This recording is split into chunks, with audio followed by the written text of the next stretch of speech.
Anda kembali menyaksikan Business Talk, saudara. Kita lanjutkan diskusi kita yang sempat terpotong tadi. Pak Menteri, kita sudah punya Omnibus Law begitu. Bagaimana nanti dampaknya terhadap ekspor komoditas kita?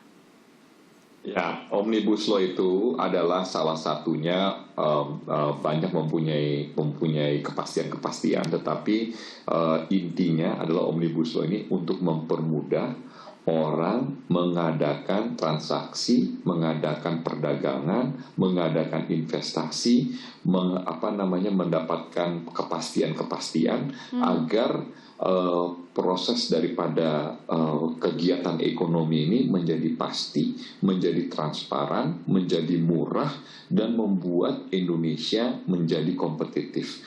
Jadi oleh sebab itu, saya merasa bahwa beberapa indikator-indikator sudah membuat perbaikan daripada masalah-masalah kegiatan ekonomi tersebut. Misalnya contohnya PMI Indonesia, Manufacturing Index Indonesia yang diumumkan kemarin itu sudah menunjukkan tren positif, di mana banyak negara-negara, terutama negara-negara maju ketika COVID ini berlangsung negatif, malah justru kita industrinya menjadi positif, dan ini menyebabkan sebenarnya indikator daripada kegiatan ekspor, kegiatan konsumsi di dalam negeri yang secara langsung memberikan nilai tambah terhadap pertumbuhan GDP kita. Jadi saya merasa bahwa ini adalah suatu kepastian, suatu transparansi yang akan memotong daripada ongkos-ongkos, memberikan nilai positif untuk produk Indonesia yang bisa bersaing di pasar dunia. Artinya kita bisa bilang bahwa meski ada proteksionisme dagang yang dilakukan oleh sejumlah negara, kita tertolong oleh Omnibus Law, begitu Pak Menteri? Ya,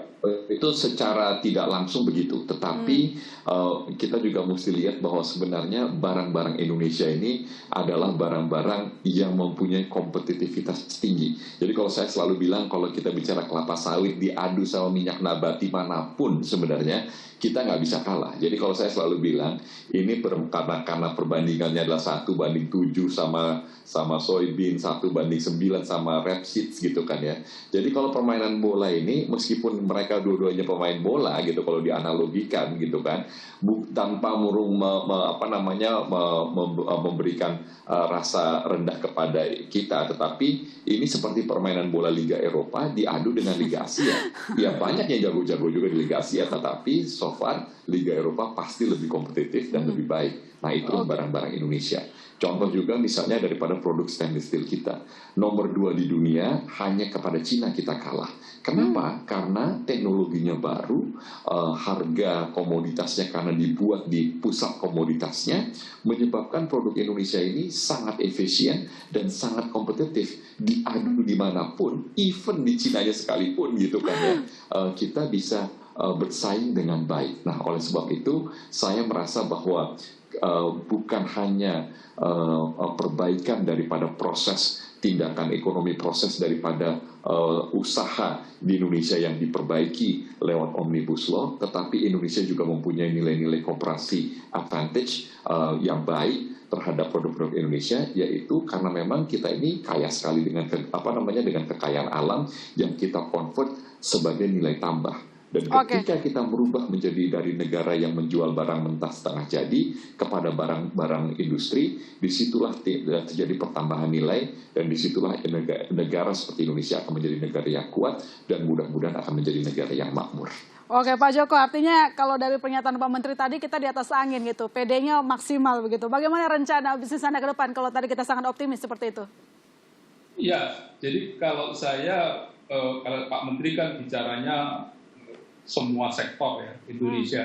Ya, saya coba refleksi pada sawit. Jadi sebenarnya kan gini, kita semua tahu bahwa sawit ini kan sekarang menjadi backbone. Bahkan tadi kan Anda bilang surplus tahun 2020 itu mostly juga karena sawit. Nah, jadi sebenarnya kalau kita ingin tetap menjamin bahkan meningkatkan ekspor kita, tentu yang paling penting adalah daya saing. Ya, daya saing industri ini khususnya dalam negeri, karena UCK ini misalnya lebih banyak urusan dalam negeri, supaya bagaimana industri ini ke depan itu makin berdaya saing.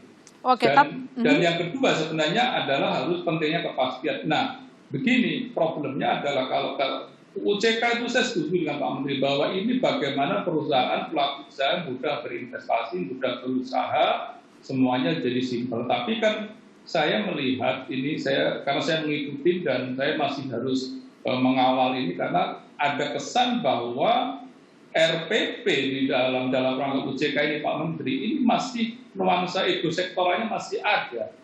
Jadi banyak kami memberikan masukan yang kelihatannya sampai titik darah penghabisan lah, nanti saya masih akan kawal karena sampai hari ini saya masih belum mendapatkan kepastian adanya ketuntasan program. Contoh gini, bahwa isu sustainability terhadap sawit itu kan dipermasalahkan. Nah, at least sebenarnya dengan UCK ini mestinya isu-isu soal kawasan hutan itu mestinya beres. Harusnya dengan UCK, dengan RPP-nya itu bisa beres. Namun, saya lihat draft RPP-nya ini belum 100% menuntaskan masalah. Nah, ini kan berarti tidak akan hilang nanti isu. Jadi, mestinya ini kesempatan untuk kita clearance semua masalah-masalah yang membuat luar negeri menjadi mengomentari Indonesia secara negatif. Dan yang jelas tadi bahwa kita ingin industri ini berdaya saing, berkelanjutan jangka panjang. Kalau ada hal yang belum menjamin kepastian, saya rasa sih masih akan jadi hambatan untuk kita bisa lari kencang di waktu yang akan datang. Jadi UCK, khususnya RPP ini prosesi kita mesti diberikan kepastian, diberi ruang untuk supaya ini benar-benar ada kepastian, kemudahan berusaha bagi pelaku, khususnya sektor sawit ya khususnya ya.